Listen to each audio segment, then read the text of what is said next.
The wildfire was moving faster than anything Cole Grayson had ever seen, and the woman trapped in front of him was going to die if he didn't make a decision in the next 30 seconds. Her leg was shattered, blood soaking through her jeans, and she kept telling him to leave her behind. But Cole was a single father who understood what it meant to fight for someone who couldn't fight for themselves. The flames were closing in, the smoke was choking them both, and the mountain was collapsing around them. He had no plan, no backup, and no guarantee either of them would survive. If you want to see how a single father risked everything to save a stranger from an inferno that someone deliberately set, stick around until the end. And don't forget to hit that like button and drop a comment telling me what city you're watching from. I love seeing how far these stories travel. Cole Grayson wasn't thinking about being a hero when he pulled his truck off the main highway and onto the gravel access road leading up toward the Ridgefall Mountains. He was thinking about his son's dentist appointment next Tuesday, the stack of unpaid bills sitting on his kitchen counter, and whether he'd remembered to pack Max's inhaler in his school bag that morning. 32 years old, and his brain ran on a constant loop of logistics, schedules, and small disasters narrowly avoided. That's what single parenthood did to you. It turned you into a human checklist. The alert had come through on his radio about 15 minutes earlier while he was driving back from a supply run. Wildfire reported near Ridgefall Trail. Evacuations pending. All volunteer responders requested. Cole had done search and rescue work for almost 8 years now, ever since Max was a baby, and he'd needed something to keep his hands busy and his mind focused on something other than grief. He knew the mountains better than most people knew their own backyards. He knew the trails, the ravines, the hidden spots where hikers got themselves lost or injured. And he knew that when a wildfire kicked up in late summer with winds like this, you had about an hour before the whole thing turned into a disaster nobody could control. He'd called his neighbor, Mrs. Patterson, and asked if she could pick Max up from school and keep him for a few hours. She'd agreed without hesitation, like she always did. Cole hated asking for help, but he'd learned a long time ago that pride was a luxury he couldn't afford. Now, driving up the access road with smoke already visible above the tree line, Cole felt that familiar tightness in his chest. It wasn't fear exactly, more like a low-level dread that came from knowing how fast things could go wrong in the mountains. He'd seen it before. Fires moved like living things, unpredictable and hungry. You thought you had time, and then suddenly you didn't. His truck jolted over a pothole, and he gripped the wheel tighter, eyes scanning the road ahead. The air smelled like burning pine and something sharper, chemical almost. That wasn't normal. Wildfires had a distinct smell, but this was different, wrong. He rounded a bend and saw the first flames in the distance, maybe half a mile up the ridge. Orange and furious, eating through the dry brush like it had been waiting for permission. The wind was pushing it downhill, which meant anyone still up there was going to have a very short window to get out. Cole parked his truck near the trailhead and grabbed his gear from the back. Rope, first aid kit, flashlight, water, emergency blanket. He didn't have the kind of equipment the official fire crews carried, but he had enough to pull someone out of trouble if he found them in time. And he usually did. That was the thing about Cole. He didn't quit. Not when it mattered. He started up the trail at a jog, scanning the area for signs of life. Most people would have already evacuated by now if they'd been smart. But there was always someone.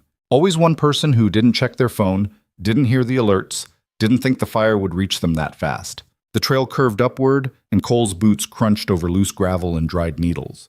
His lungs started to burn from the smoke, but he kept moving. Somewhere in the back of his mind, he thought about Max again. Max, who would be sitting in Mrs. Patterson's living room right now, probably watching cartoons and eating crackers, completely unaware that his dad was running toward a wildfire instead of away from it. That's when he heard it. Faint, almost lost beneath the roar of the wind and the crackling of distant flames. A voice, calling out. Cole stopped, head tilted, listening. Help! It came from somewhere off the main trail, deeper into the forest where the old fire tower used to be. Cole swore under his breath and changed direction, pushing through the underbrush toward the sound. The smoke was thicker here, clinging to the trees like fog, and his eyes started to water. "Where are you?" he shouted. "Here, I'm here." Closer now. Cole broke through a line of trees and saw her. A woman, maybe 30, lying at the base of the old fire tower, which looked like it was about 2 seconds away from collapsing entirely. She was on her side, one leg bent at an angle that made Cole's stomach twist. Blood on her jeans, dirt and ash on her face. Her eyes locked onto him, and he saw fear there, but also something else. Determination.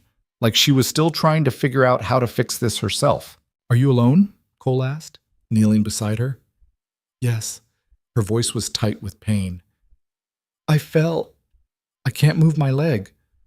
"Okay, I'm going to get you out of here." "The fire." "I know. We don't have much time." He pulled out his flashlight and checked her leg. Definitely broken. Probably a fracture above the knee, maybe worse. Moving her was going to hurt like hell, but leaving her wasn't an option.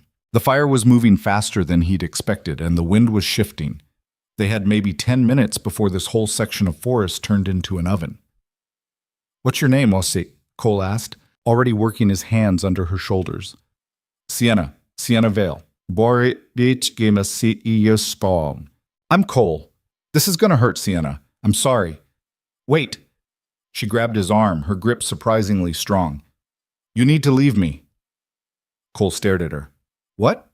"The fire's too close. You won't make it carrying me. Just go." "Yeah, that's not happening." "Listen to me." "No, you listen." Cole's voice was calm but firm. "I've got a 6-year-old kid waiting for me at home, and I'm not about to explain to him why I left someone behind to die. So we're doing this. Now hold on."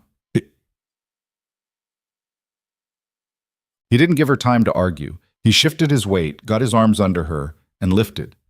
She gasped, her face going pale, but she didn't scream. Cole respected that. He adjusted his grip, trying to minimize the movement in her leg, and started moving. The first 50 feet were the hardest. His muscles screamed, his lungs burned, and every step felt like he was dragging himself through concrete. Sienna was lighter than he'd expected, but dead weight was still dead weight, and the terrain wasn't doing them any favors. Rocks, roots, uneven ground. He stumbled twice, caught himself, kept moving. Behind them, the fire roared closer. Cole didn't look back. Looking back wouldn't help. "You're insane," Sienna muttered through gritted teeth. "Yeah, I get that a lot. I'm serious. You're going to get yourself killed." "Probably, but not today." He didn't know if he believed that, but saying it out loud made it feel more true. That was another thing Cole had learned over the years. Sometimes you just had to lie to yourself until reality caught up. They reached the main trail, and Cole allowed himself one quick glance over his shoulder.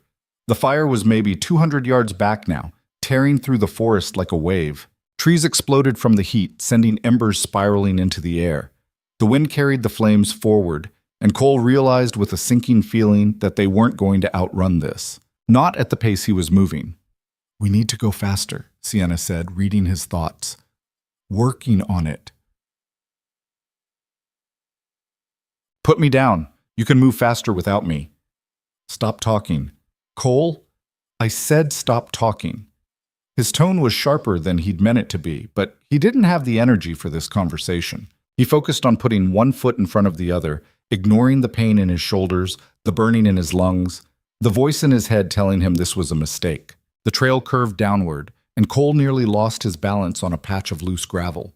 He caught himself against a tree, breathing hard, and adjusted his grip on Sienna. Her eyes were closed now, her breathing shallow. Shock, probably, or exhaustion. Maybe both. "Stay with me," Cole said. "I'm here." "Good, keep talking. Tell me why you were up here." "Does it matter?" "It keeps you awake, so yeah, it matters." Sienna was quiet for a moment, and Cole thought maybe she'd passed out. But then she spoke, her voice quieter now. "I was looking for evidence." "Evidence of what?" "Land fraud. My company, Environmental Engineering, we found discrepancies in some surveys, protected land boundaries that had been moved. Someone's trying to steal property worth millions."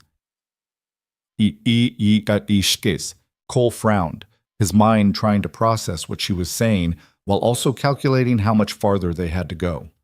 Another quarter mile, maybe less, but the fire was right behind them now, close enough that he could feel the heat on his back. "Why were you out here alone?" he asked. "I didn't think anyone would believe me without proof. I thought, if I could document the changes myself..." She broke off, wincing. "Stupid." "I know." "Not stupid, just bad timing." An ember landed on Cole's jacket, and he brushed it off without breaking stride. The smoke was so thick now he could barely see 10 feet ahead. His eyes burned, his throat felt like sandpaper, and his legs were starting to shake from the effort of carrying her. "We're not going to make it," Sienna said quietly. "Yes, we are." "Cole?" I said yes. He didn't know where the certainty came from. Maybe it was stubbornness. Maybe it was fear.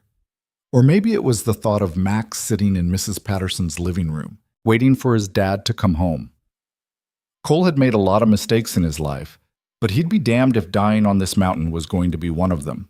The trail opened up ahead, and Cole saw the access road through the smoke. His truck was still there, exactly where he'd left it. Relief hit him so hard he nearly stumbled. "Almost there, he said, more to himself than to Sienna. He pushed forward, every muscle in his body screaming, and finally reached the truck. He lowered Sienna carefully into the passenger seat, her head lolling back against the headrest. She was conscious, but barely, her skin pale and clammy. "You good?" Cole asked, even though he knew the answer. "No." "Fair enough." He slammed the door, ran around to the driver's side, and threw the truck into gear. The fire was right behind them now, flames leaping across the road, and Cole didn't wait to see if they could make it. He floored the gas pedal and drove. The truck bounced over the rough road, and Cole kept his eyes locked on the path ahead. Smoke poured through the vents, and he rolled up the windows, but it didn't help much. Sienna coughed beside him, her hand pressed against her chest, and Cole reached over to steady her. "Breathe slow," he said. "We're almost out." And then, just as suddenly as it had surrounded them, the fire fell away. They broke through the smoke, and the air cleared. Cole didn't slow down until they were a full mile down the mountain, and even then, he only eased off the gas a little. Sienna turned her head to look at him, her eyes glassy with pain and exhaustion. "You're insane," she said again. "Yeah," Cole said. "I know." The hospital was chaos. Cole had called ahead, so they were ready when he pulled up to the emergency entrance. A team of nurses rushed out with a gurney, and within seconds, Sienna was being wheeled inside. Cole followed, his legs unsteady, his body finally starting to register everything he'd just put it through. A nurse stopped him in the hallway. "Are you injured?" "No, I'm fine." "You don't look fine." "I said I'm fine." The nurse gave him a look that said she didn't believe him, but she didn't push. She handed him a bottle of water instead and told him to sit down before he passed out. Cole took the water, but didn't sit. He leaned against the wall, closed his eyes, and tried to catch his breath. He stayed there for what felt like hours, but was probably only 20 minutes. His phone buzzed in his pocket, and he pulled it out to see a text from Mrs. Patterson. "Max is asking about you. Everything okay?" Cole typed back quickly. "All good. Be home soon." He didn't know if that was true, but it felt like the right thing to say. A doctor appeared in the hallway, clipboard in hand, and Cole straightened. "You're the one who brought her in?" the doctor asked. "Yeah, how is she?" "Stable. Fractured femur, some smoke inhalation, minor cuts and bruises. She's lucky you found her when you did." "Is she gonna be okay?" "Long recovery, but yeah, she'll be okay." "Yeah." Cole nodded, relief flooding through him. "Good. That's good." The doctor studied him for a moment.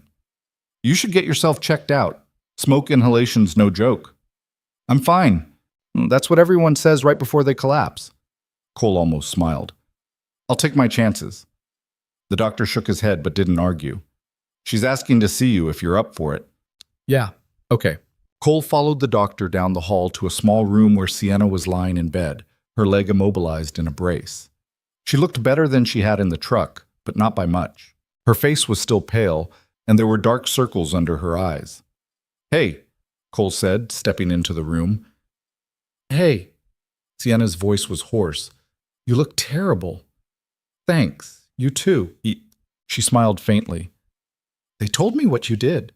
Carrying me all the way down the mountain. That was... I don't even know what to say." "You don't have to say anything." "I do, though. You saved my life." "I don't know how to repay that." "You don't owe me anything." Sienna shook her head. "I do. And I will. I don't know how yet, but I will." "What?" Cole didn't know what to say to that, so he just nodded. There was something in her eyes, though. something that made him think this wasn't over, that whatever she'd been doing up on that mountain, whatever evidence she'd been looking for, it was bigger than just a broken leg and a wildfire. The fire, Sienna said quietly. Did they say what caused it? Not yet, but they're investigating. It wasn't an accident, Cole frowned. What do you mean? Sienna's jaw tightened. I mean, someone set it, on purpose, and I think it was meant to kill me. Cole stared at her, the words hanging in the air between them like smoke that hadn't cleared yet. Someone set it, on purpose, and I think it was meant to kill me. His first instinct was to dismiss it as paranoia, maybe shock-talking, but the look in Sienna's eyes stopped him cold. She wasn't hysterical, she wasn't confused, she was angry, and underneath that anger was something sharp and calculated. That's a serious accusation, Cole said carefully. I know what I'm saying. Wildfires happen all the time up there, especially this time of year. Dry conditions, high winds. I'm not an idiot, Cole. Sienna's voice had an edge now. I've spent the last 3 months investigating illegal land transfers in that area. Protected forest suddenly reclassified as development property. Survey markers moved, documents forged, and the one person who could prove it was me. I was up there documenting GPS coordinates when I fell from that tower. 2 hours later, a wildfire starts in the exact same location. You think that's a coincidence? Cole rubbed his face with both hands, exhaustion pressing down on him like a physical weight. He wanted to go home. He wanted to pick up Max, make him dinner, help him with his homework, and pretend the world wasn't as complicated and dangerous as Sienna was making it sound. But he couldn't shake the memory of that smell on the mountain, the chemical sharpness beneath the burning pine. Wildfires didn't smell like that. What kind of development are we talking about? He asked. Resort complex. Luxury hotels, golf courses, private residences. The company behind it is called Helix Development Group. They're worth billions, and they've been quietly buying up land around Ridgefall for the past 2 years. Except some of that land wasn't supposed to be for sale. It was protected by federal conservation easements. So how'd they get it?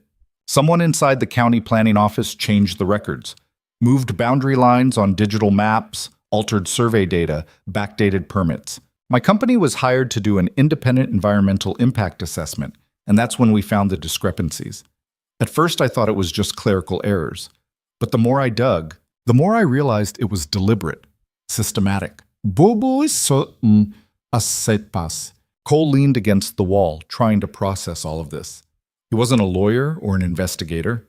He fixed things with his hands, pulled people out of bad situations, and tried to keep his kid fed and happy.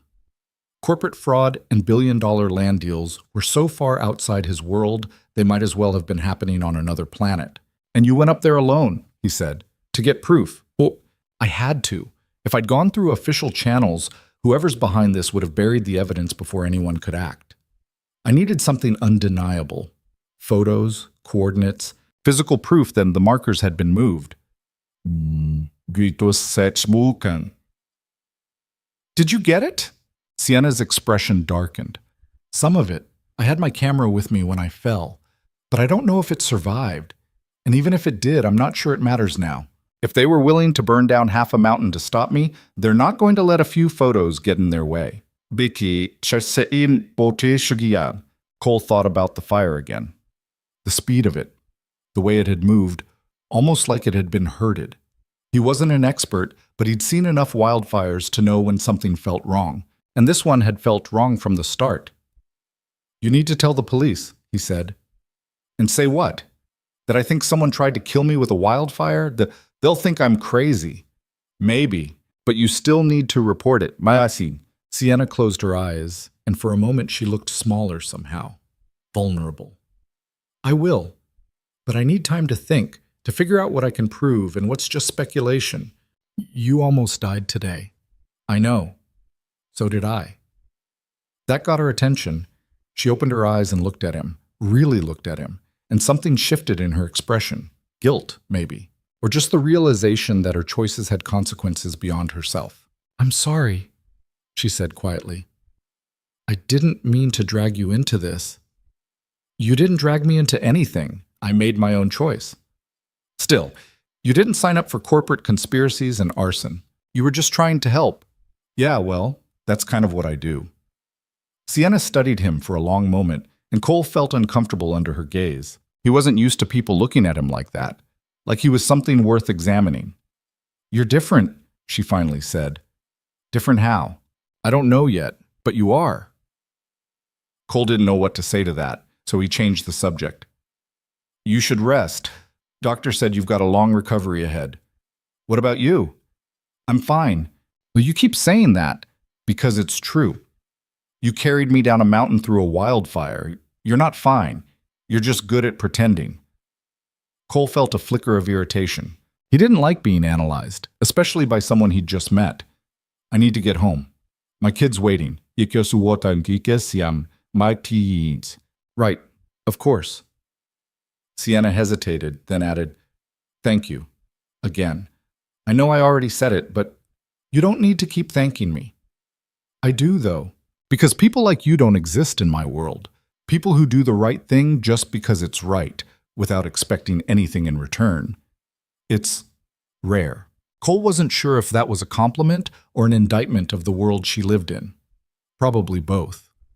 He nodded once, awkwardly, and turned to leave, but Sienna's voice stopped him at the door. Cole? Yes? Be careful. If I'm right about this, the people behind it aren't going to just let it go. And you're connected to me now. That might make you a target too. Cole looked back at her, saw the worry in her eyes, and felt something tighten in his chest. Not fear exactly, more like a cold understanding that his life had just gotten a lot more complicated. I'll be careful, he said, and then he left. By the time Cole got home, it was almost 8 o'clock. Mrs. Patterson met him at the door with Max in tow, and the moment his son saw him, the kid launched himself forward like a missile. Dad! Cole caught him, wincing slightly as his sore muscles protested, and lifted Max into a hug. Hey, buddy. Mrs. Patterson said you were helping with a fire. Was it scary? A little, but I'm okay. Did you save anyone?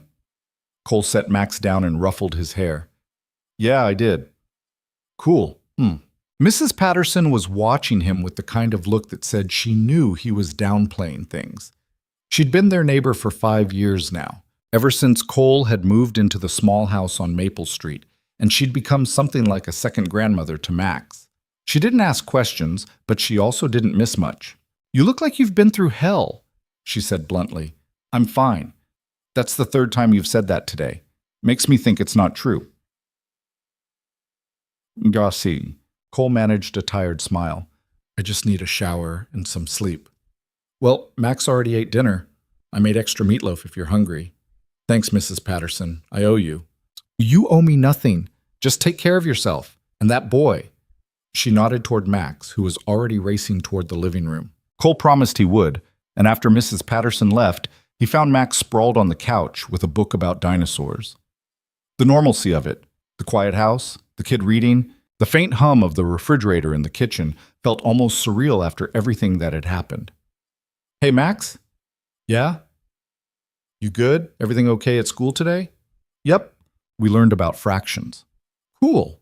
You like fractions? Not really. They're confusing. Yeah, they are. But you'll get the hang of it. Max looked up at him, his expression serious in the way only 6-year-olds could pull off. Are you sure you're okay, Dad? I'm sure. You smell like smoke. Yeah, I know. I'm going to take a shower. You need anything? Nope. Dasi fu on me. Cole left him there and headed upstairs, peeling off his clothes as he went. His jacket was ruined, covered in ash, and singed in a few places. His jeans weren't much better. He tossed everything into the hamper and stepped into the shower, letting the hot water wash away the grime and the smell and some of the tension that had been coiled in his shoulders since the moment he'd heard Sienna's voice calling for help. He stood there longer than he should have, just letting the water run over him, and tried not to think about what she'd said. Someone said it, on purpose. If that was true, then he just walked into the middle of something dangerous. Something that had nothing to do with him but somehow involved him now anyway. Cole wasn't naive. He knew there were people in the world who did terrible things for money and power. He'd seen enough of it, even in a small town like this. But the idea that someone would set a wildfire, Risk destroying lives, homes, entire communities, just to cover up a crime? That felt like something out of a movie, not real life. Except Sienna Vale didn't strike him as someone who exaggerated. She'd been calm, even when she was in pain. Focused. She believed what she was saying, and that scared him more than the fire had. He turned off the water, dried himself off, and threw on a clean t-shirt and sweatpants. When he came back downstairs, Max was asleep on the couch, the dinosaur book open on his chest. Cole carefully lifted him, carried him to his bedroom, and tucked him in. Max stirred slightly, but didn't wake up. Cole stood there for a moment, just watching his son sleep, and felt that familiar ache in his chest. The one that came from loving someone so much it hurt. The one that reminded him every single day why he kept going, even when things got hard. "Night, buddy," he whispered. Then he went back downstairs, grabbed a beer from the fridge, and collapsed onto the couch. His phone buzzed, and he pulled it out to see a message from an unknown number. "This is Sienna. Got your number from the hospital intake form. Hope that's okay. Just wanted to say thanks again, and to let you know they're releasing me tomorrow. I'll be staying at a hotel for a few days while I figure things out. If you need anything, or if anything weird happens, let me know." Cole stared at the message for a long moment, then typed back, "Glad you're okay. Take care of yourself." He almost left it at that, but then added, "If you need help with anything, let me know." He regretted it the moment he hit send. He didn't need to get more involved. He'd already done his part. But something about Sienna's story nagged at him, and he couldn't shake the feeling that this wasn't over. The next morning, Cole woke up to his phone ringing. He fumbled for it, squinting at the screen. Unknown number again, but different from Sienna's. He answered, his voice rough with sleep. "Yeah? Is this Cole Grayson? Who's asking?" "Detective Raymond Hale, County Sheriff's Office. I'm calling about the Ridgefall fire yesterday. I understand you were one of the first responders on scene." Cole sat up, instantly more awake. "I was doing volunteer search and rescue. Found someone trapped up there." "Right. Sienna Vale. I've been trying to get in touch with her, but the hospital said she's not taking calls. I was hoping you could help me understand what you saw up there." Cole hesitated. He didn't know this guy, didn't know if he could trust him, but refusing to cooperate with the police would only make things worse. "What do you want to know?" "Yitish aunt. Walk me through it. From the moment you got the alert to the moment you left the scene." Cole did. He kept it factual, no speculation, just what he'd seen and done. The detective listened without interrupting, occasionally making a sound that might have been agreement or just acknowledgement. "And Ms. Vale," the detective said when Cole finished, "what was she doing up there?" "She said she was hiking, got turned around, ended up at the old fire tower, and fell." "Hiking alone?" "Huh. That's what she said. Did she say anything else? About why she was there, or what she was doing before she fell?" Cole kept his voice neutral. "She was in a lot of pain. We didn't exactly have time for a conversation." "Right, of course." There was a pause, and then the detective asked, "Did you notice anything unusual about the fire? The way it was moving? The intensity? Anything like that?" Now they were getting to it. Cole chose his words carefully. "It was fast. Faster than I expected. And the smoke had a strange smell, chemical almost. But I'm not a fire investigator. Could have been anything." "Chemical," the detective repeated, like he was writing it down.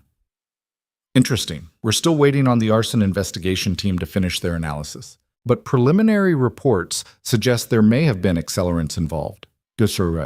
Cole's grip tightened on the phone. "Accelerants? You mean someone started it on purpose?" "I'm not saying that, but it's a possibility we're looking into." "Why would someone do that?" "That's what I'm trying to figure out."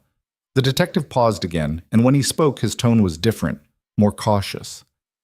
"Mr. Grayson, if Miss Vale told you anything at all, that might be relevant to this investigation, now would be the time to share it." Cole thought about Sienna's words. The land fraud, the altered surveys, the billion-dollar development deal. Part of him wanted to tell the detective everything, just to get it off his chest. But another part of him, the part that had learned not to trust authority blindly, held back. "She didn't tell me anything," Cole said. "We were too busy trying not to die, Chit." The detective sighed. "All right. If you think of anything else, give me a call. And if you hear from Ms. Vale, let her know I need to speak with her as soon as possible. Will do. The call ended, and Cole sat there on the couch, staring at his phone. Accelerants. That meant arson. That meant Sienna had been right.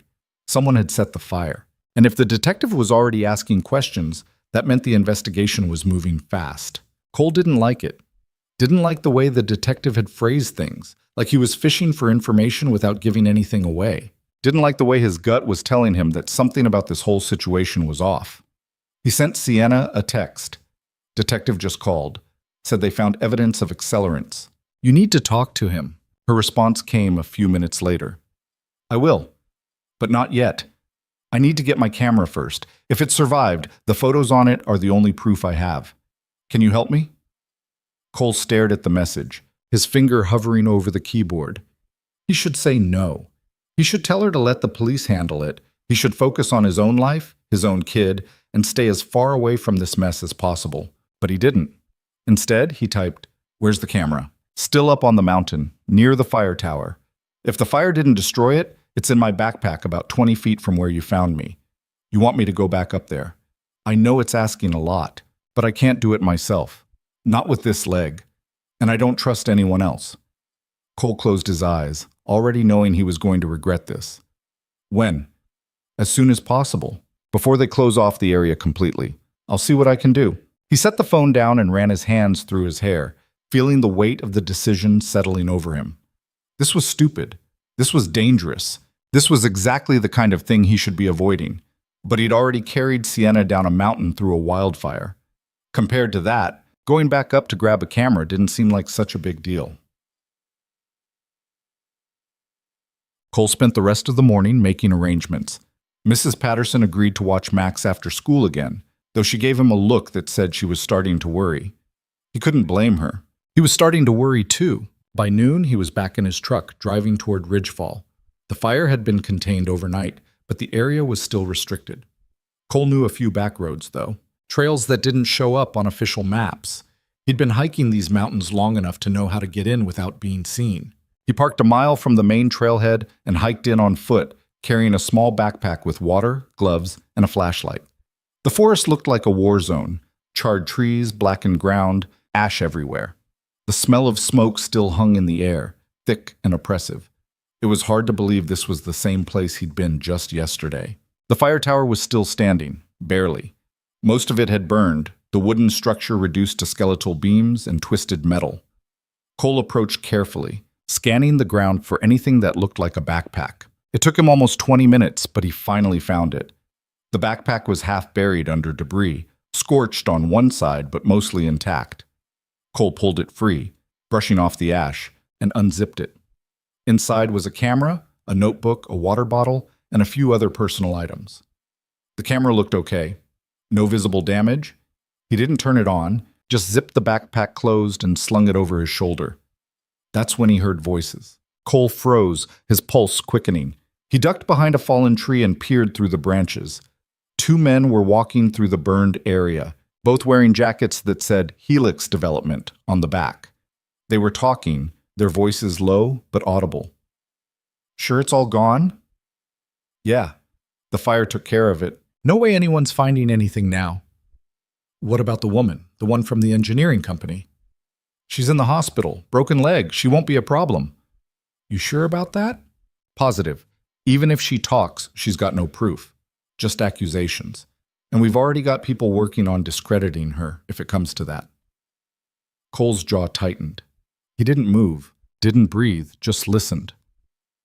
What about the guy who pulled her out? Nobody. Some volunteer firefighter. He's not part of this. Still, loose ends make me nervous. Relax. It's handled. The fire's being ruled accidental. Dry conditions, high winds, all that. By the time anyone realizes what really happened, the development deal will be finalized and will be long gone. The men moved on, their voices fading into the distance. Cole stayed where he was for another few minutes, making sure they were really gone. Then he stood, adjusted the backpack on his shoulder, and started back down the mountain. His hands were shaking. Cole drove straight to the hotel where Sienna was staying. She answered the door on crutches, her legs still in a brace, and the look of relief on her face when she saw the backpack almost made the whole stupid trip worth it. "You got it," she said. "Yeah, and I heard something you need to know about." He told her everything. The two men from Helix Development, the conversation about the fire being ruled accidental, the plan to discredit her if she went public. Sienna listened without interrupting, her expression growing darker with every word. When he finished, she was quiet for a long moment. Then she said, "They're not going to get away with this." "Sienna, no, I'm done being careful. I'm done playing by the rules. These people tried to kill me, Cole. They burned down a mountain to cover their tracks. And you heard them. They're going to walk away from this like nothing happened." "What are you going to do?" She looked at him, and there was something fierce in her eyes. Something that reminded him of the way she'd looked on the mountain, even with a broken leg and flames closing in. Determined, unbreakable. "I'm going to expose them," she said. "Every last one of them. And I'm going to need your help." Cole stood in the doorway of Sienna's hotel room, the backpack still slung over his shoulder, and felt the full weight of what she was asking settle onto him like a second skin. He'd come here to return her camera, maybe check that she was okay, and then go home to his regular life. The life where the biggest crisis was helping Max with fractions or remembering to pay the electric bill on time. But the look in Sienna's eyes told him that wasn't going to happen. She wasn't asking him to help. She was telling him she needed him, and there was a difference. "I don't know anything about corporate fraud or investigations," Cole said, even though he knew it didn't matter. "You don't need to. You just need to be a witness. You heard them, Cole. You heard those men admit to arson and conspiracy. That's evidence.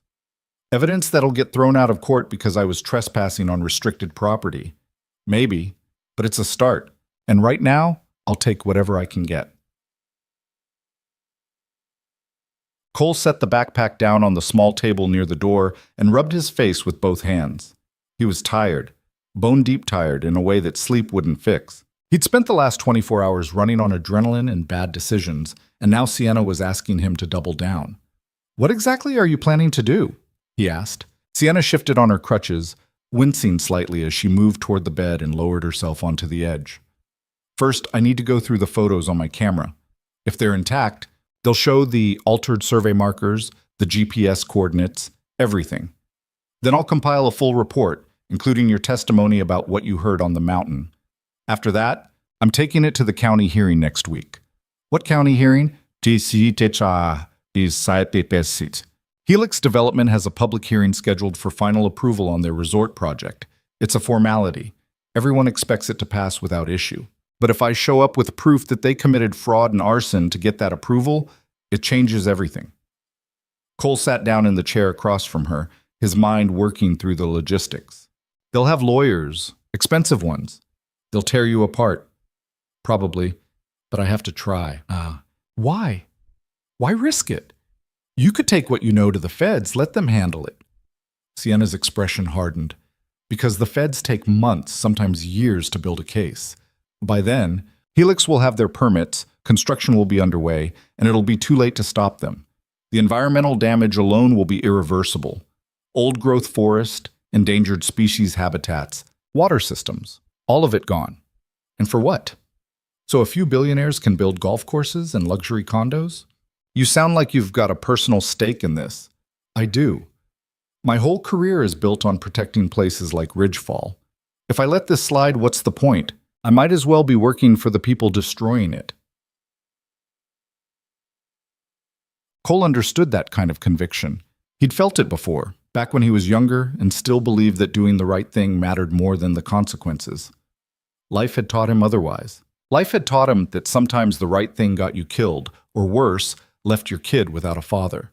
But Sienna didn't look like someone who'd learned that lesson yet. She still had fight in her, and Cole couldn't decide if that was admirable or just reckless. "What do you need from me?" he asked, already knowing he was going to regret it. "Come to the hearing with me. Tell them what you heard. Back me up when they try to say I'm making this up." "That's it?" "That's it. I'm not asking you to storm any buildings or confront dangerous people. Just show up and tell the truth." Us. Cole almost laughed. Just show up and tell the truth. Like it was that simple. Like standing up in front of a room full of powerful people and accusing them of crimes wouldn't paint a target on his back. But he looked at Sienna, saw the desperation mixed with determination, and knew he wasn't going to say no. When's the hearing? He asked. Next Tuesday, 10 in the morning. I'll be there. Oh, relief flooded her face, and for a moment she looked younger, vulnerable. Thank you. I know this isn't your fight, but it is now, Cole said, whether I like it or not. That night, Cole sat at his kitchen table with a beer he wasn't drinking and tried to figure out how he'd gotten here. A week ago, his biggest concern had been whether Max's asthma inhaler needed a refill. Now he was mixed up in arson, corporate fraud, and what might very well turn into a legal nightmare. He kept replaying the conversation he'd overheard on the mountain, the casual way those men had talked about destroying evidence and discrediting Sienna, like it was just business, like human lives were collateral damage. Max wandered into the kitchen, rubbing his eyes. Dad? Why are you still up? Just thinking, buddy. What are you doing awake? I had a bad dream. Cole opened his arms, and Max climbed into his lap, small and warm and trusting in a way that made Cole's chest ache. You want to talk about it? Not really. It was dumb. Dreams usually are. They sat there in silence for a few minutes, and Cole held his son close, breathing in the smell of kid shampoo and laundry detergent. This was what mattered. This right here. Not corporate fraud or wildfires or standing up to powerful people. Just this. Keeping Max safe and happy and loved. Dad? Max's voice was muffled against Cole's shoulder. Yeah? Are you scared of stuff sometimes? The question caught Cole off guard. Yeah, sometimes. What do you do when you're scared? Cole thought about it. I do it anyway. Whatever it is I'm scared of. Because being scared doesn't mean you stop. It just means you keep going even when it's hard. That sounds scary. It is. But that's kind of the point. Max pulled back and looked at him with those big, serious eyes. Were you scared when you saved that lady from the fire? Terrified. But you did it anyway. Yeah, I did. Max seemed satisfied with that answer. He yawned, and Cole carried him back to bed, tucking him in and kissing his forehead. As he stood in the doorway watching his son drift back to sleep, Cole made a decision. He was going to see this through, not because he wanted to be a hero or because he believed he could make a difference, but because Max was watching. And someday, when Max was old enough to understand, Cole wanted him to know that his dad had done the right thing, even when it was terrifying. The next few days passed in a blur of preparation. Sienna called him twice a day with updates, her voice alternating between focused intensity and barely contained panic. The photos on her camera had survived. They showed everything she'd claimed: altered survey markers, GPS coordinates that didn't match official records, physical evidence of tampering. She'd compiled it all into a presentation, complete with side-by-side comparisons and technical analysis that Cole barely understood. This is solid, she told him during one call. Even if they try to discredit me, the data speaks for itself. What about the detective? Cole asked. Did you talk to him? Yeah, he's skeptical. Wants more evidence before he'll move forward with an arson investigation. Says accelerants could have been residual chemicals from old equipment stored near the fire tower. That's bullshit. I know. But without a confession or a witness who actually saw someone set the fire, his hands are tied. Cole didn't mention that he'd been a witness to something almost as damning. The conversation he'd overheard wasn't a confession, but it was close. And he knew from the tight edge in Sienna's voice that she was counting on him to deliver it at the hearing. On Monday night, the night before the hearing, Cole couldn't sleep. He lay in bed staring at the ceiling, running through everything that could go wrong. Helix's lawyers would attack his credibility. They'd point out that he had no proof beyond his word. They'd paint him as someone with a grudge or a hero complex. And maybe they'd be right. Maybe he was just a guy who couldn't let things go, even when letting go was the smart choice. His phone buzzed on the nightstand, a text from Sienna. You still good for tomorrow? Cole stared at the message for a long moment before typing back. Yeah, I'm good. Thank you for everything. I know I keep saying it, but I mean it. Cole didn't respond to that. He set the phone down and closed his eyes, trying to force himself to sleep. But all he could think about was the hearing, and the men from Helix, and the fire that had almost killed them both. The county administrative building was an unremarkable concrete structure that looked like it had been built in the 70s and forgotten about since. Cole arrived early, dressed in the only button-down shirt he owned that didn't have stains on it, and found Sienna waiting in the lobby. She was in a wheelchair now, her crutches folded across her lap, and she looked pale but determined. "You ready?" she asked. "No. You?" "Not even a little bit." They shared a brief, grim smile, and then Sienna wheeled herself toward the hearing room. Cole followed, his stomach twisting itself into knots. The room was already half full. Reporters, local officials, a few environmental activists holding signs, and, at the front near the panel table, a group of men in expensive suits who could only be Helix's legal team. They looked calm, confident, like this was just another day at the office. Cole found a seat near the back while Sienna positioned herself at the front, near the microphone reserved for public comment. The hearing started exactly at 10, and for the first 20 minutes, it was just procedural stuff. Budget reports, environmental impact summaries, statements from county officials. Cole barely paid attention. He was too busy watching the Helix lawyers, trying to read their body language. They didn't look worried. If anything, they looked bored. Then Sienna's name was called for public comment. She wheeled herself forward, adjusted the microphone, and began. Her voice was steady, professional, but there was an undercurrent of anger that Cole recognized. She laid out her case methodically. The altered survey markers, the GPS coordinates, the fraudulent land transfers. She showed photos on a projector screen, side-by-side comparisons that were impossible to ignore. The room went quiet. Even the Helix lawyers stopped looking bored. When she finished, one of the panel members, a middle-aged man with thinning hair and wire-rimmed glasses, cleared his throat. "Ms. Vale, these are serious accusations. Do you have any corroborating evidence? Witnesses? Anything beyond your own analysis?" Sienna glanced back at Cole, and he felt every eye in the room turn toward him. This was it. His moment to either back her up or walk away. Cole stood, his legs feeling unsteady, and walked to the front of the room. "I'm Cole Grayson. I pulled Ms. Vale off the mountain during the wildfire, and I heard 2 men from Helix Development admit that the fire was set intentionally to destroy evidence." The room erupted. Reporters started shouting questions, the Helix lawyers jumped to their feet, and the panel members banged their gavels for order. Cole stood there, feeling exposed and reckless and strangely calm. He'd just thrown a grenade into the middle of the hearing, and there was no taking it back now.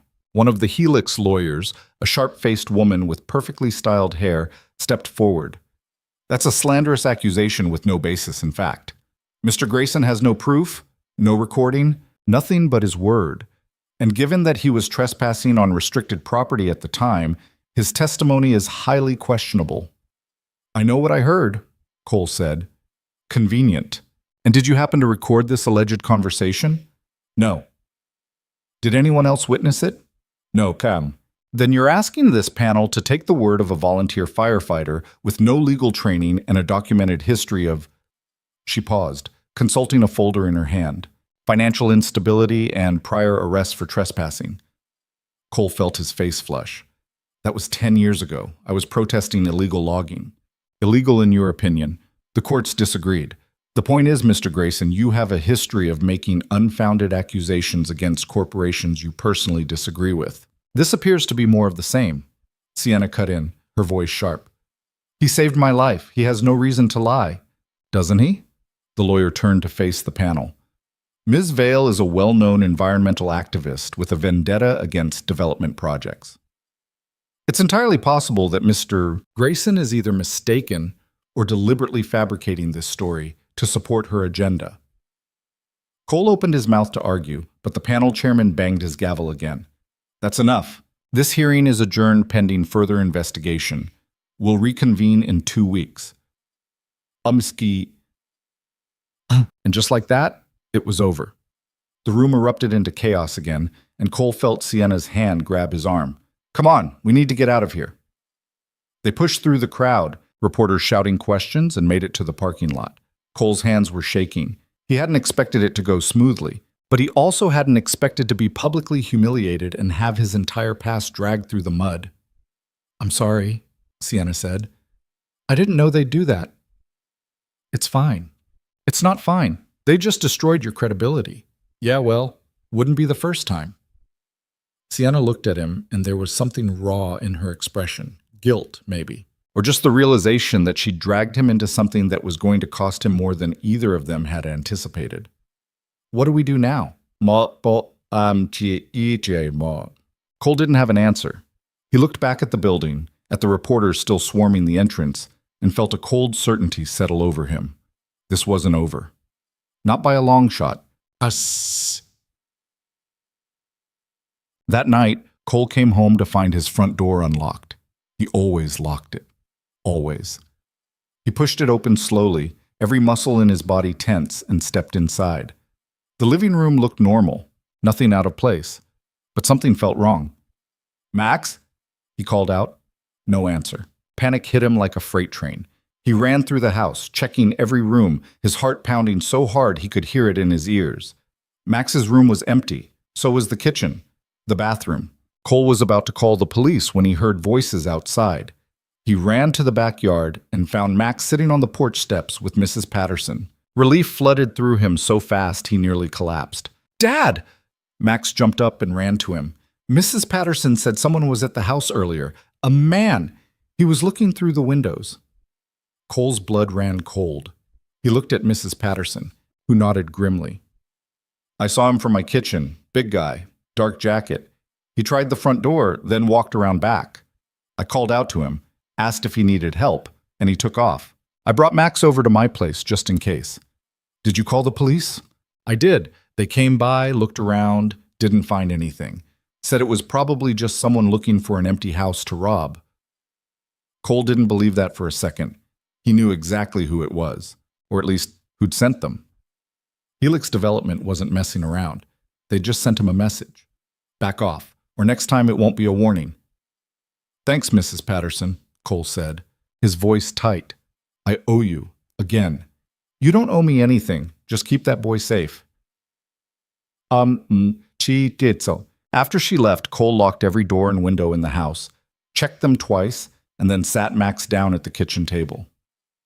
"I need you to listen to me, okay?" Max nodded, his eyes wide and worried. "For the next few days, you're going to stay with Mrs. Patterson after school. Don't come home until I come get you, and if anyone you don't know tries to talk to you, you run. You understand?" "Dad, you're scaring me. I know, I'm sorry, but I need you to promise me you'll be careful." "I promise." Cole pulled him into a hug, holding him tight, and tried to ignore the fear clawing at his chest. He'd thought standing up at the hearing was the hard part, but now he realized that was just the beginning. Helix had just shown him what they were capable of, and if he didn't back down, things were going to get worse. He thought about calling Sienna, warning her, but his phone buzzed before he could. A text from an unknown number, no words, just a photo. It was Max's school, taken from across the street. A close-up of the playground. Cole's hand shook as he stared at the screen. They were threatening his son now. They weren't even trying to be subtle about it. He called Sienna. She answered on the first ring. "Cole? What's wrong?" "Someone broke into my house, or tried to, and they just sent me a picture of Max's school." Silence on the other end, then quietly, "I'm so sorry. Sorry doesn't fix this." "I know, but we can't back down now. If we do, they win, and they'll do this to someone else." "I don't care about someone else. I care about my kid."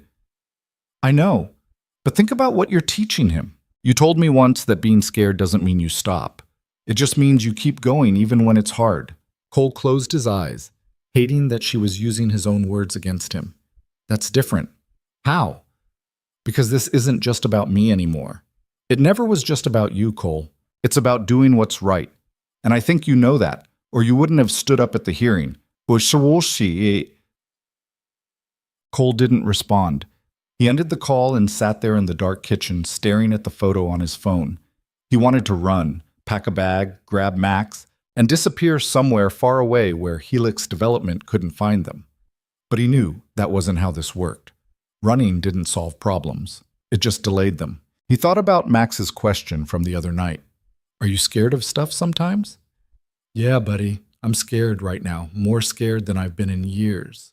But I'm going to do it anyway." "Because that's what you do. You keep going, even when it's terrifying." Cole deleted the photo, blocked the number, and went to check on Max. His son was already asleep, curled up under his blankets, blissfully unaware of how close danger had just come. Cole stood in the doorway for a long time, just watching him breathe, and made another decision. He wasn't backing down, but he also wasn't going to wait around for Helix to make the next move. If they wanted a fight, he'd give them one, just not the fight they were expecting. The next morning, Cole called Detective Hale and told him everything. The conversation on the mountain, the break-in attempt, the photo. To his credit, the detective didn't dismiss him outright. He listened, asked questions, and promised to look into it. "Off the record, Blanton," the detective said. "You're playing a dangerous game here. These people have resources, connections. If you push too hard, they're going to push back harder. They already are. Then maybe it's time to let us handle it." "With all due respect, Detective, you've been handling it, and so far nothing's happened." There was a pause. "Fair point. All right, I'll see what I can do. But in the meantime, watch your back." Cole promised he would, and hung up. He didn't know if the detective would actually help or if he was just placating him, but at least it was on the record now. If something happened to him or Max, there'd be a trail. Sienna called an hour later. "I've been thinking. We need more evidence, something concrete that ties Helix directly to the arson." "Like what?" "Financial records. If they paid someone to set the fire, there'll be a paper trail, bank transfers, invoices, something. And how are we supposed to get that? I have a friend who works in forensic accounting. She owes me a favor. If I can get her access to Helix's financial records, she might be able to find something. That's illegal." So is arson. Cole couldn't argue with that logic, as much as he wanted to. "What do you need from me?"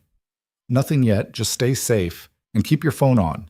If I find something, I'll let you know." The call ended and Cole sat back, feeling the exhaustion settle into his bones. He was in over his head, way over. But he was also too far in to turn back now.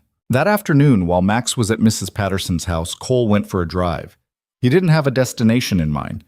He just needed to move, to think, to process everything that had happened in the last week. He ended up at the old overlook near Ridgefall, the place where he used to take Max when he was younger to watch the sunset. The view was different now. Half the mountain was blackened, the forest reduced to skeletal remains. It looked like a scar, raw and ugly, and Cole felt a surge of anger looking at it. Helix had done this. They destroyed something beautiful, just to line their pockets, and they were getting away with it. Not if I can help it, Cole thought. And then he drove home, ready for whatever came next. 3 days after the hearing, Sienna's forensic accountant friend came through. Her name was Rachel Kim, and she'd spent the better part of 72 hours digging through Helix Development's financial records using methods that Cole suspected were barely legal. When Sienna called him with the news, her voice was electric with vindication. "She found it," Sienna said. "A wire transfer for $50,000 to a shell company 2 days before the fire. The shell company is registered to a man named Derek Moss. He's got a record, arson for hire." Cole was sitting in his truck outside Max's school, waiting for dismissal.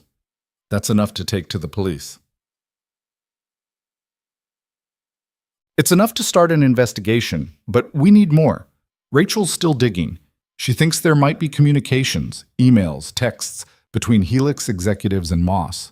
If she can find those, we've got them dead to rights. How long? A few more days? Maybe a week? Cole watched kids streaming out of the school building, laughing and shoving each other, completely oblivious to the weight pressing down on the adults in their lives. They're not going to wait that long. They already tried to intimidate me. What's stopping them from doing worse? I know. That's why I'm calling. I think you and Max should stay somewhere else for a while. Somewhere they can't find you. I'm not running. It's not running. It's being smart. Same thing, hiss. Sienna was quiet for a moment, and Cole could hear the frustration in her silence. You're not doing your son any favors by being stubborn. That hit harder than Cole wanted to admit. He spotted Max coming through the doors, his backpack bouncing against his shoulders, and felt that familiar tightness in his chest. Max deserved better than this. Better than a father who dragged him into dangerous situations because he couldn't let things go. I'll think about it, Cole said. Please do. And Cole, thank you for everything. I know this isn't what you signed up for. Yeah, you keep saying that. After the call ended, Cole picked up Max and drove them to the diner on Main Street, the one with the good milkshakes and the booths that smelled like old vinyl. They ordered burgers and fries, and Max chattered about his day, something about a science project involving volcanoes. Cole tried to focus, tried to be present, but his mind kept drifting back to Derek Moss and shell companies and wire transfers. "Dad, you're not listening," Max said, pulling him back.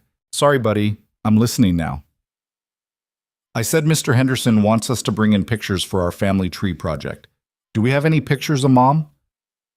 Cole's throat tightened. They didn't talk about Sarah much anymore. Not because Cole didn't want to, but because it hurt, and Max was too young to understand that some kinds of hurt never really went away. They just became part of the landscape. "Yeah, we've got some. I'll help you find them tonight." "Okay." Max took a long pull from his milkshake, then added, "Mrs. Patterson says you've been stressed lately. Mrs. Patterson talks too much. Are you stressed?" Cole looked at his son, at those big eyes that saw more than they should, and decided to be honest. "Yeah, a little bit, but it's nothing you need to worry about. Is it because of the lady you saved? From the fire?" "Kind of." "Is she in trouble?" "Sort of, but we're working on it." Max seemed satisfied with that answer, which was more than Cole had expected. They finished their meal in comfortable silence, and when they got back to the house, Cole helped Max dig through the box of photos in the closet. They found a good one of Sarah, smiling at the camera with Max as a baby in her arms. Cole stared at it longer than he should have, remembering things he'd tried to forget. The way she laughed, the way she used to make everything feel lighter, easier. And then the way she'd gotten sick and how fast it had all fallen apart. "She was pretty," Max said. "Yeah, she was." "Do you miss her?" "Every day." Max nodded, like that made sense to him, and carefully placed the photo in his backpack. Then he hugged Cole, quick and fierce, before running off to his room to finish his homework. Cole stood there in the hallway, feeling the weight of everything pressing down on him, and wondered if Sarah would be proud of what he was doing, or if she'd tell him he was being an idiot. Probably both, he thought. That night after Max was asleep, Cole got another call. This time it was Detective Hale, and his tone was different, urgent. "We need to talk. In person. Can you meet me?" "When?" "Now. There's a coffee shop on 5th and Maple. I'll be there in 20 minutes. Cole didn't like the sound of that, but he agreed. He asked Mrs. Patterson to keep an ear out for Max, then drove to the coffee shop. It was nearly empty, just a couple of college kids hunched over laptops and a tired-looking barista wiping down tables. Detective Hale was sitting in the back corner, a cup of coffee cooling in front of him. Cole slid into the booth across from him. "What's going on?" "What's sport?" "Orsa. We got a hit on Derek Moss, the guy you mentioned. Turns out he's been in the area, checked into a motel about 30 miles from here 3 days before the fire. Checked out the day after." "So he said it. We don't know that for sure yet, but we're looking into it. Problem is, he's gone, disappeared. No credit card activity, no phone pings, nothing. Either he's lying low or someone helped him vanish." "Helix. Maybe. But here's the thing." The detective leaned forward, his voice dropping. "I ran your name through the system after you called, and I found something interesting. Someone else has been running searches on you too. Multiple times over the last week. Deep background checks, financial records, even your kid's school registration." "Oh." Cole felt ice slide down his spine. "Who?" "The searches were routed through a private security firm called Sentinel Solutions. They do corporate security, investigations, that kind of thing. And guess who's one of their biggest clients?" "Or Helix Eats." "Bingo." Cole sat back, his mind racing. They weren't just trying to scare him anymore. They were building a file, figuring out his vulnerabilities, his weak points. And the biggest weak point he had was sitting at home in his bed right now, completely unaware that dangerous people were circling his life like sharks. "What do I do?" Cole asked. "Honestly, you back off. Let us handle this. We're building a case now. It's going to take time, but we'll get there." "And in the meantime, what? I just sit around and wait for them to make a move?" "You protect your kid. That's what you do. Everything else is secondary." The detective was right, and Cole hated him for it. He finished the coffee he hadn't ordered, thanked Hale, and drove home. When he walked through the front door, he stood in the dark living room for a long time, just listening to the house settle around him. Then he pulled out his phone and texted Sienna. "You were right. Max and I are leaving town for a few days. I'll let you know where we end up." Her response came almost immediately. "Good. Be safe. I'll keep you posted on what Rachel finds." Cole didn't reply. He went upstairs, packed a bag for himself and Max, and tried to figure out where they could go that would be far enough away to matter. He had a cousin in Idaho, someone he hadn't seen in years, but who owed him a favor.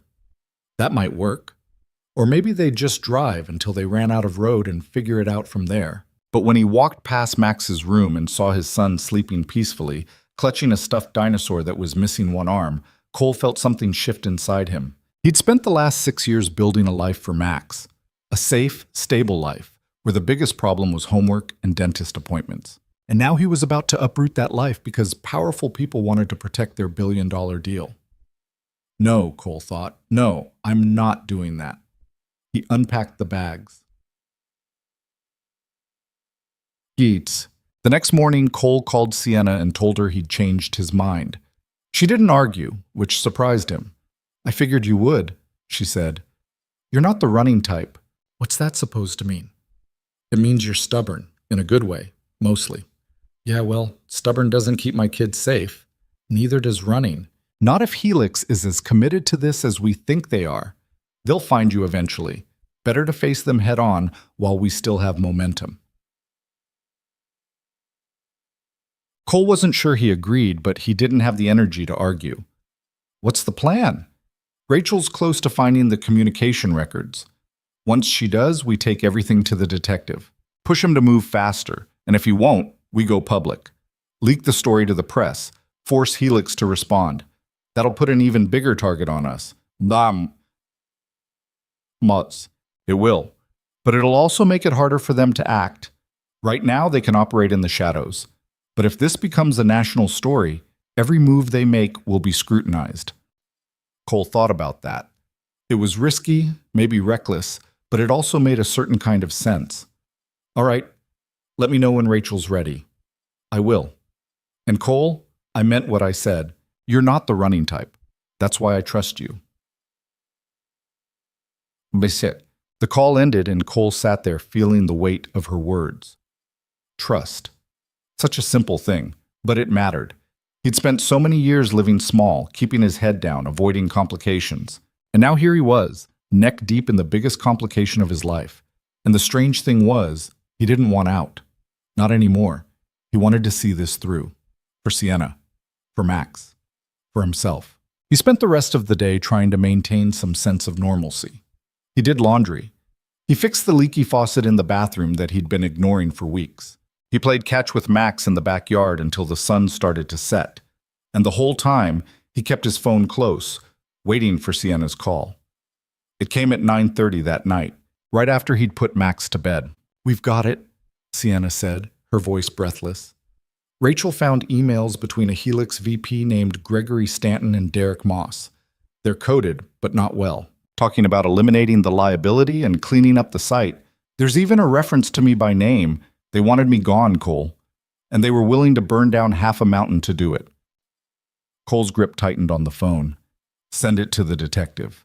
"Already done. I sent him everything an hour ago. He said he's taking it to the DA in the morning." "That's good. That's really good."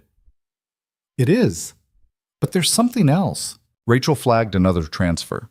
"This one happened yesterday. Another 50,000, same shell company, which means they hired Moss again, or someone like him." Cole felt his blood run cold. "For what?" "I don't know, but whatever it is, it's happening soon. You need to get somewhere safe." "I'm already at a different hotel, under a fake name. What about you?" "I'll be fine." "Cole, I said I'll be fine." He ended the call before she could argue and immediately checked all the locks on the doors and windows. Then he went to the closet and pulled out the baseball bat he kept there, the one he'd bought years ago after a rash of break-ins in the neighborhood. He hadn't needed it then, but he had a feeling he might need it now. Cole didn't sleep that night. He sat on the couch with the bat across his lap, staring at the front door, and waited. Hours passed. Midnight came and went, 1 in the morning, 2. Nothing happened. No sounds, no movement, No sign of danger. But Cole couldn't shake the feeling that something was coming, that the quiet was just the calm before the storm. At 3:15, his phone buzzed. A text from an unknown number. No words, just a video file. Cole's hand shook as he opened it. The video showed Max's school, the playground, empty in the early morning darkness. The camera panned slowly across the monkey bars, the swings, the slide, and then it focused on a car parked across the street. A dark sedan with tinted windows, the kind of car that didn't belong in a quiet neighborhood at 3 in the morning. The message was clear. We know where your son goes to school. We can get to him anytime we want. Cole stared at the screen, rage and fear warring inside him, and made a decision. He wasn't waiting anymore. He wasn't playing defense. If Helix wanted a fight, he'd give them one. But on his terms. He called Detective Hale, even though it was the middle of the night. The detective answered on the fourth ring, his voice thick with sleep. This better be important. They just sent me a video of my kid's school, with a car parked outside. I need protection.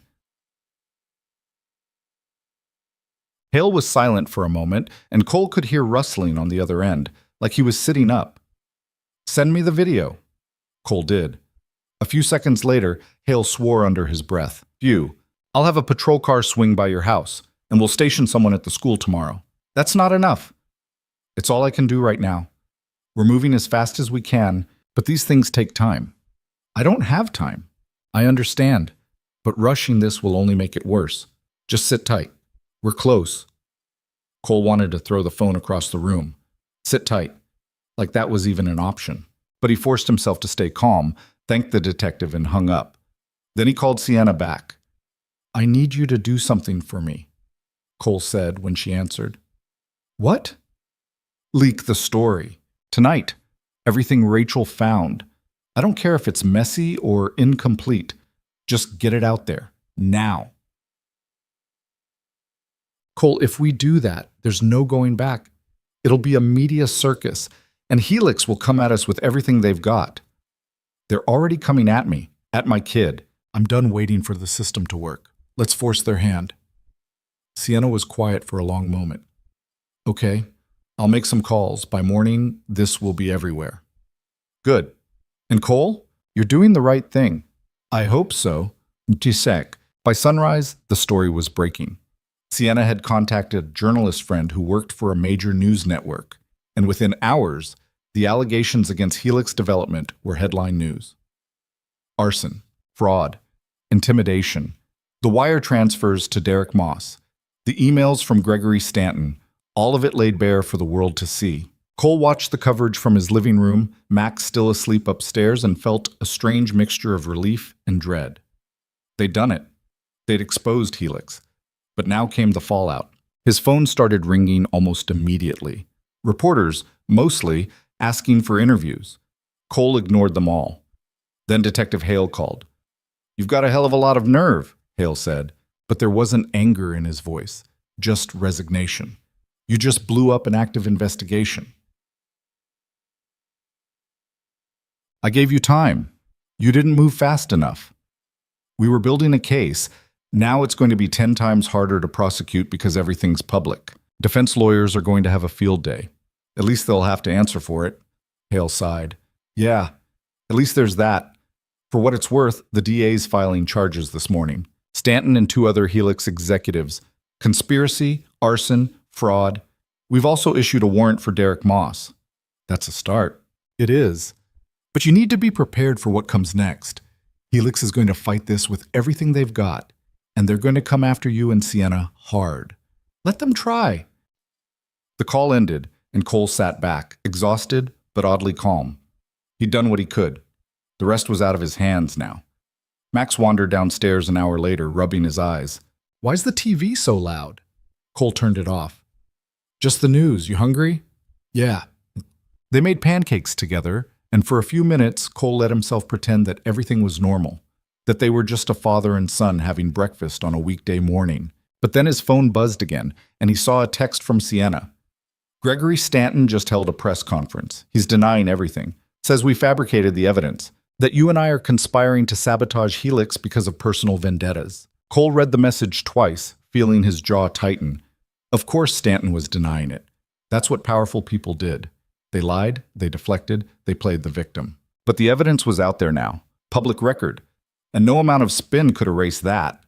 Let him deny it, Cole typed back. The truth is the truth. Sienna's response came quickly. Agreed, but this is going to get ugly before it gets better. Cole didn't doubt that. He finished breakfast with Max, got him ready for school, and walked him to the bus stop. A patrol car was parked nearby, just like Hale had promised. The officer inside gave Cole a nod, and Cole felt a small measure of relief. As the bus pulled away with Max safely on board, Cole stood there on the sidewalk and looked up at the sky. It was a clear day, the kind that felt full of possibility. And for the first time in weeks, Cole allowed himself to believe that maybe, just maybe, they were going to make it through this. The next few days were chaos. Helix's legal team filed motions to dismiss the charges. Stanton gave more interviews, painting himself as the victim of a smear campaign. But the evidence kept mounting. More journalists dug into Helix's business practices and found a pattern of corruption stretching back years. Environmental violations, bribery, intimidation tactics. The company was hemorrhaging credibility, and their stock price reflected it. Cole kept his head down, avoided the press, and focused on Max. School, homework, dinner, bedtime. The routines that anchored his life. But he also stayed in close contact with Sienna, who'd become something more than just the woman he'd pulled off a burning mountain. She was a partner now, someone he trusted, someone who understood what it meant to fight for something bigger than yourself. On the 5th day after the story broke, Detective Hale called again. "We found Derek Moss," he said. "He was hiding out in a cabin near the state line. Arrested him this morning, and he's talking." Talking about what? Everything. He's giving up Stanton, the other Helix executives, the whole operation. Says they promised him immunity if he kept quiet, but now that the story's public, he figures his best shot is cooperation. Cole felt a surge of triumph. That's it then. You've got them. Yeah, we do. The DA's office is moving forward with the prosecution. It's going to be a long process, but we've got enough to make charges stick. What about me and Sienna? Are we safe now? I'd say so.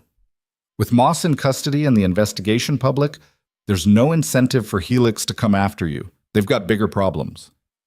Cole thanked him and ended the call. Then he texted Sienna. Moss was arrested. He's cooperating. It's over. Her response was immediate. We did it. Yeah, we did. Cole sat there for a long moment, letting the weight of the last few weeks finally lift off his shoulders. They'd done it.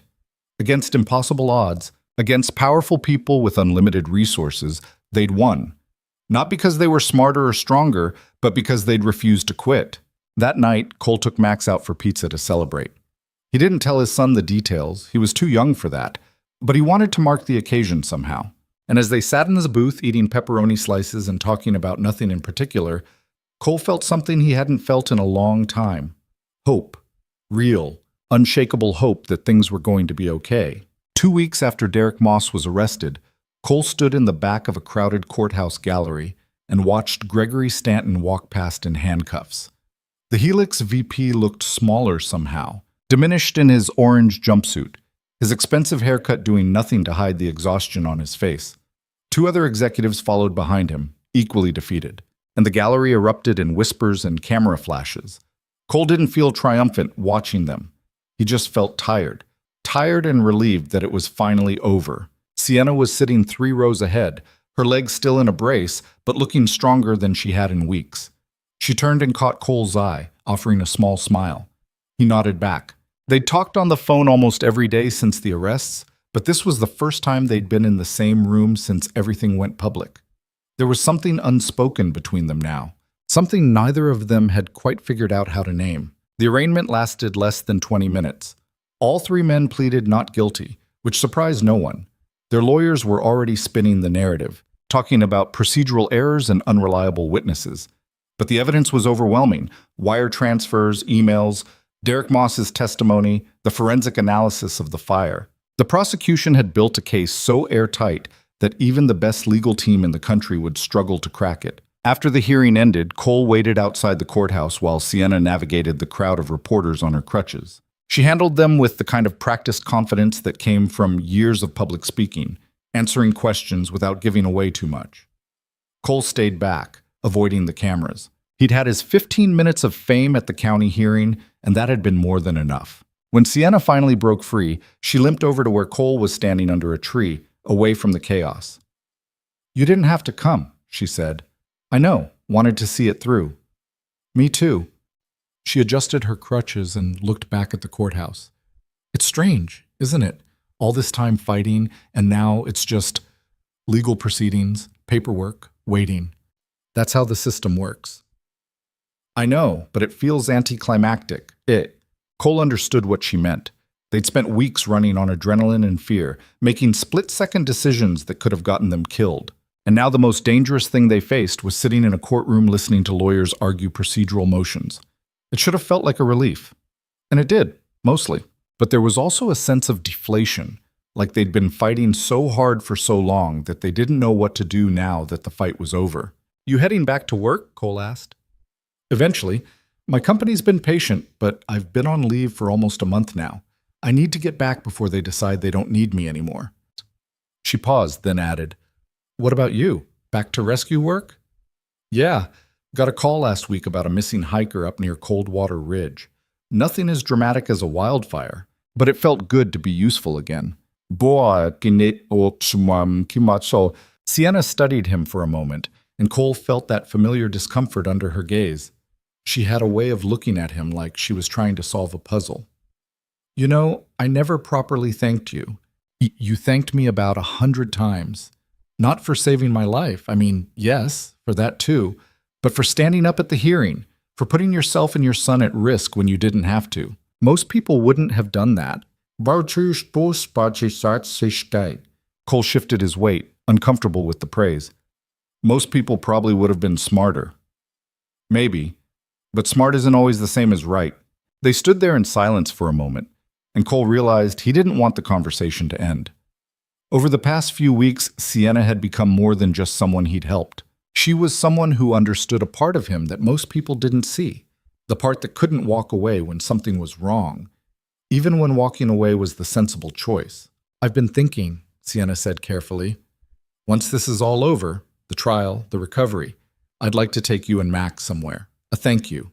A real one." "You don't need to do that." "I know I don't need to. I want to. Unless you've got something against free vacations." Cole almost smiled.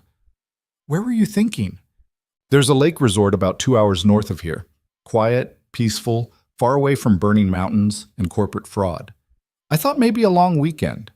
Give Max a chance to do some fishing. Give us a chance to decompress." Cole thought about it. The idea of getting away, of spending time somewhere that didn't carry the weight of everything they'd been through, sounded better than he wanted to admit.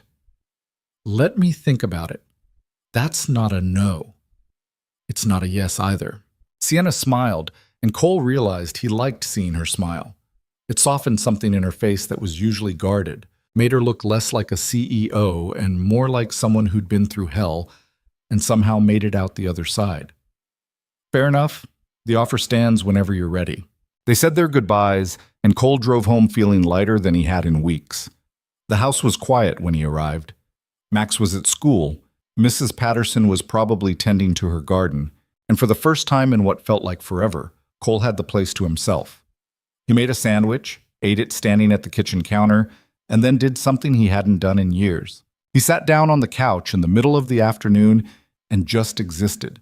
No urgent calls to return, no fires to fight, no threats hanging over his head. Just quiet. His phone buzzed after about 20 minutes, breaking the spell. It was Detective Hale. "Just wanted to give you an update," the detective said. "The DA's office is officially moving forward with the prosecution. Trial's set for next spring. They'll need you and Ms. Vale to testify." Expected that. I figured, but there's something else. Helix Development filed for bankruptcy this morning. The board voted to dissolve the company. Between the criminal charges, the civil lawsuits, and the stock collapse, there's nothing left to save. Cole absorbed that information. Helix Development, the billion-dollar corporation that had seemed untouchable just a few weeks ago, was gone. Not just defeated, but erased. What happens to the Ridgefall project? Dead in the water. The land reverts back to protected status. No development, no resort, no golf courses. It's over. Good. Yeah, it is. Hale paused, then added, You did a good thing here, Cole. I know it didn't feel like it at the time, but you did. After the call ended, Cole sat there staring at his phone and trying to process what he was feeling. Relief, definitely. Vindication, maybe. But also something else. Something that felt like grief, though he couldn't quite explain why. Maybe it was because he'd spent so much time fighting that he didn't know what to do now that the fight was over. Or maybe it was because winning didn't erase the cost. The sleepless nights, the fear, the way Max had looked at him when he'd asked if everything was okay. Those things didn't just disappear because the bad guys got arrested. Cole thought about Sarah then, the way he sometimes did when life got too heavy. She'd been gone for 4 years, but her absence was still a presence in his life, something he carried with him everywhere. He wondered what she would have made of all this. Probably would have told him he was an idiot for getting involved, but she also would have understood why he couldn't walk away. Sarah had been like that too, stubborn in the best possible way, unwilling to compromise when it came to the things that mattered. I wish you were here, Cole said out loud to the empty room, and then immediately felt ridiculous. But the words hung in the air anyway, and for just a moment, it felt like she was, yeah. That weekend, Cole took Max to the overlook near Ridgefall, the same spot where he'd stood weeks earlier, staring at the burned forest. The view was different now. Early autumn rain had started coaxing new growth from the scorched earth, small green shoots pushing through the ash. It would take years for the forest to fully recover, maybe decades, but the life was coming back. Slowly, stubbornly, but coming back nonetheless. Max scrambled up onto a flat rock and pointed at the new growth. Look, Dad, it's not all dead. No, it's not. Will it be okay? The forest? Yeah, buddy, I think it will. They sat there for a while, father and son, watching the wind move through the recovering trees. Max asked questions about how forests regenerated after fires, and Cole answered as best he could, explaining about seeds that needed heat to germinate and how some ecosystems actually depended on periodic burns. Max listened with this kind of intense focus kids brought to things that interested them, and Cole felt grateful for the distraction. Talking about ecology was easier than thinking about everything else. Dad? Max said after a while. Yeah? Mrs. Patterson says you're a hero. Cole almost laughed. Mrs. Patterson says a lot of things. But are you a hero? Cole thought about how to answer that. He didn't feel like a hero. He felt like someone who'd stumbled into a bad situation and somehow managed not to make it worse. But looking at his son, at those earnest eyes waiting for an answer, Cole realized the truth didn't matter as much as what Max needed to hear. I think heroes are just people who do the right thing when it's hard, Cole said finally. And yeah, I guess I did that. But so did a lot of other people. Sienna, the detective, even Mrs. Patterson when she protected you. Heroism isn't one big moment. It's a bunch of small choices. Max seemed to consider that. I want to be a hero someday. You already are, buddy. Every time you stand up for someone at school, or help a friend, or do the right thing even when it's scary. That's all it takes. They stayed at the overlook until the sun started to set, painting the sky in shades of orange and red that reminded Cole too much of fire. But this time, the memory didn't scare him. It just existed, part of the landscape of his life now. Neither good nor bad, just true. 3 weeks later, Cole found himself packing bags for the trip to the lake resort. He'd called Sienna and told her yes, they'd come, and she'd sounded genuinely happy. Max was excited in his way only 6-year-olds could be, bouncing around the house asking questions about whether there'd be boats, and if he could swim even though the water would probably be cold. The drive north was peaceful. Mountains gave way to rolling hills, and the air got crisper as they climbed in elevation. Sienna had texted them the address, and when they arrived, Cole was impressed despite himself. The resort was modest but beautiful, tucked into a valley with the lake spreading out like glass in front of it. Sienna was waiting on the porch of one of the cabins, her leg brace gone, though she still walked with a slight limp. You made it, she said, smiling. Traffic wasn't bad. Cole grabbed their bags from the truck while Max ran ahead, already exploring. I got us 2 cabins. Figured you'd want your own space. Mine's the one on the left. Yours is on the right. They've got a dock with kayaks if Max wants to try them out. He'll love that. They settled in, and for the next few days, Cole let himself exist in a space he hadn't occupied in years. No obligations, no emergencies, no weight pressing down on him. They took the kayaks out on the lake, Max sitting in front of Cole's boat and squealing every time they hit a wake. They hiked easy trails through the surrounding forest, and Sienna taught Max how to identify different types of trees. In the evenings, they cooked dinner together in Sienna's cabin. Nothing fancy, just burgers and pasta, and talked about things that had nothing to do with fires or fraud or legal battles. On the third night, after Max had fallen asleep in their cabin, Cole walked down to the dock and found Sienna sitting there, her feet dangling over the water. The moon was full, reflecting off the lake like a second light source. "Mind if I join you?" Cole asked. "Please." He sat down beside her, and for a while they didn't speak. The silence between them was comfortable now, not weighted with all the things they weren't saying. Just two people who'd been through something difficult and made it out the other side. "I've been thinking about what comes next," Sienna said eventually. "For me, I mean. And? I don't know. Part of me wants to go back to my company, pick up where I left off. But another part of me wonders if I want something different, something that feels more meaningful. If fighting corporate fraud wasn't meaningful enough? Mom, Sienna smiled. It was. But it was also terrifying and exhausting, and I'm not sure I want to spend the rest of my career doing that. I've been thinking about teaching. Environmental engineering at the university level. Shaping the next generation instead of fighting the current one. You'd be good at that. You think so? Yeah, you've got the passion for it. And you're stubborn enough to deal with college kids. Sienna laughed, and the sound carried across the water. What about you? What comes next for Cole Grayson? Cole thought about it. For so long, his life had been about survival. Getting through each day, taking care of Max, keeping their heads above water. But somewhere along the way, in the middle of all the chaos, he'd remembered what it felt like to care about something beyond just survival. To fight for something bigger than himself. I don't know, Cole said honestly. Keep doing rescue work. Keep raising Max. Maybe stop being so afraid of letting people in. Is that what you've been doing? Keeping people out? Yeah. Since Sarah died, it's been easier that way. Less complicated. And now? Cole looked at Sienna, at the way the moonlight caught in her hair, and felt something shift inside him. Not love, not yet, but the possibility of it. The recognition that maybe his life didn't have to be defined by loss and fear, that maybe there was room for something new.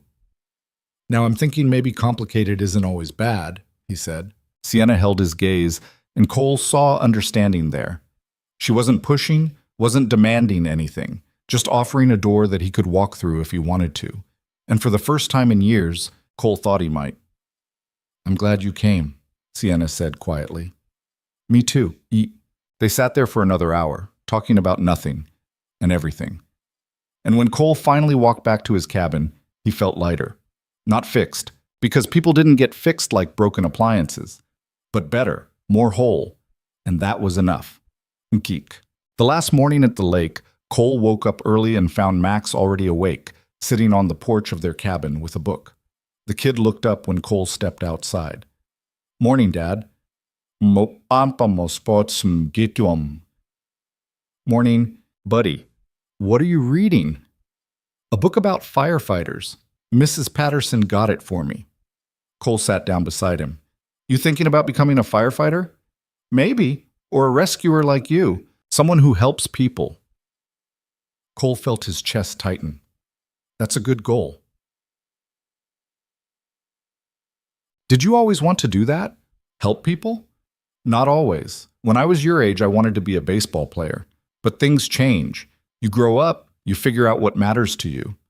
Max nodded seriously, processing that. I think helping people matters. It does, but it's not always easy. Sometimes it's scary, and sometimes people don't appreciate it. And sometimes you wonder if it's worth it. Is it worth it? Cole thought about the wildfire, about carrying Sienna down the mountain, about standing up at the hearing when every instinct told him to run. He thought about the photo of Max's school, the sleepless nights, the fear that had consumed him for weeks. And then he thought about Helix development dissolving, about the forest starting to recover, about Sienna sitting beside him on the dock talking about the future. Yeah, see, Cole said. It's worth it. But they packed up after breakfast, said their goodbyes to Sienna, and made the drive home. Max fell asleep in the passenger seat halfway through, and Cole drove in comfortable silence, thinking about everything that had happened over the past 2 months. His life had been upended, turned inside out, and forced to confront things he'd been avoiding for years. But somehow, impossibly, he'd come through it okay. More than okay. He'd come through it changed. When they got home, Mrs. Patterson was waiting on her porch, waving. Cole waved back, feeling grateful for her presence in their lives. For all the people who'd shown up when it mattered. Detective Hale, Rachel Kim, even the patrol officer who'd sat outside Max's school. Community wasn't just a word, it was a safety net. And Cole had been lucky enough to have one when he needed it most. That night, after Max was asleep, Cole sat at the kitchen table with a beer and thought about Sienna. She'd texted him earlier, a simple message. Thanks for coming. Let's not wait another wildfire to see each other again. Cole had smiled reading it, and now he pulled out his phone and typed a response. Dinner next week? I know a place with good burgers. Her reply came almost immediately. I'd like that. Cole set the phone down and leaned back in his chair, feeling something he hadn't felt in years. Not just hope, but actual excitement about the future. He wasn't naive enough to think everything would be perfect. Life didn't work that way. There would be bills to pay, problems to solve, bad days and setbacks. But there would also be good days. Days like the ones at the lake.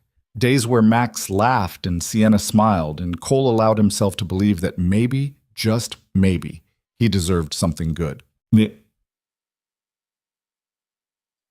6 months later, Cole stood in another courthouse, this time as a witness in the trial against Gregory Stanton and the other Helix executives.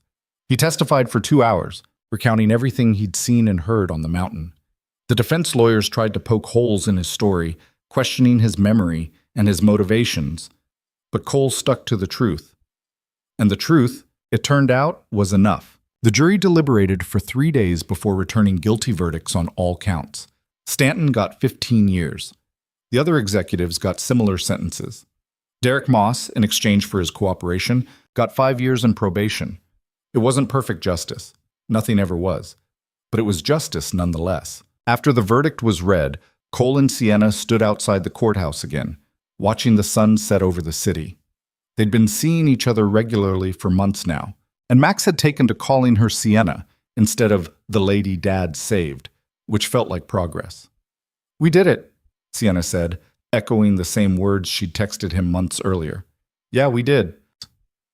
What now? Cole thought about that question. What now? It was the same question he'd been asking himself since Sarah died, since he'd become a single father, since he'd carried Sienna down a burning mountain. What now? And for the first time, he had an answer that didn't feel like he was just treading water. Now we live, Cole said. We move forward. We figure it out as we go. Sienna smiled and took his hand, and they walked toward the parking lot together.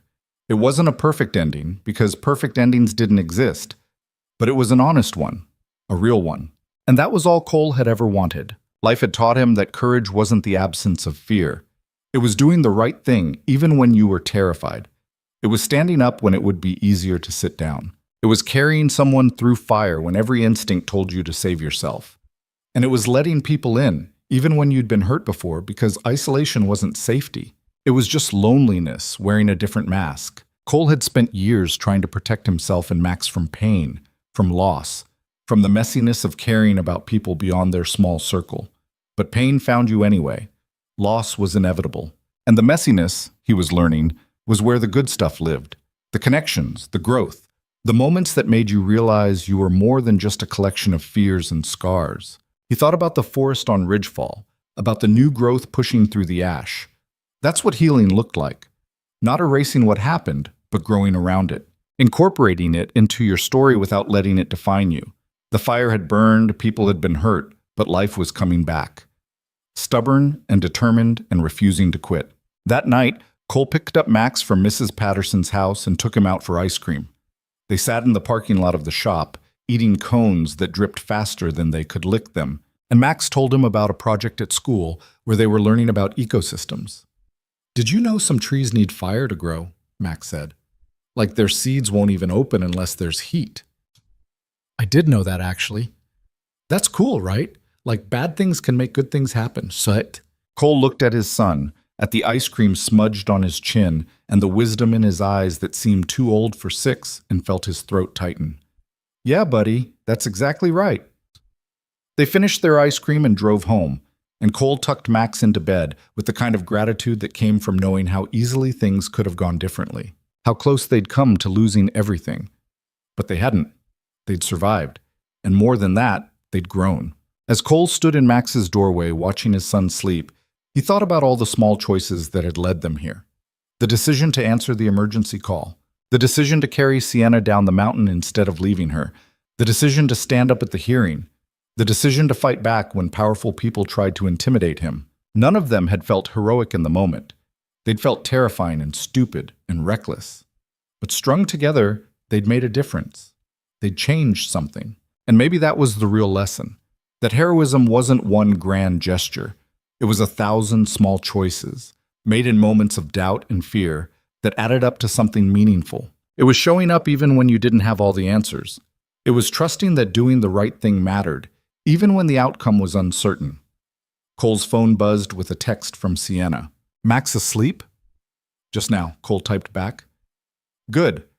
I was thinking about our conversation earlier about what comes next, and I think I'm going to take that teaching position, start in the fall. That's great. What about you? Any big decisions on your end? Cole thought about it. The truth was, he didn't have any big decisions to make. His life wasn't going to change dramatically. He'd keep doing rescue work, keep raising Max, keep showing up for the people who mattered. But there was one small decision he'd been considering, one door he'd been too afraid to walk through. I was thinking maybe you could come to dinner at our place this weekend, Cole typed. Real dinner, not takeout. I'll cook. You cook? I'm learning. Then I'd love to. Cole smiled and set the phone down. It wasn't a marriage proposal or a declaration of love, it was just dinner. But it was also a choice. A small choice to let someone in, to build something new, to believe that his life could be more than just survival. He walked downstairs and stood in the kitchen, looking at the photos on the refrigerator.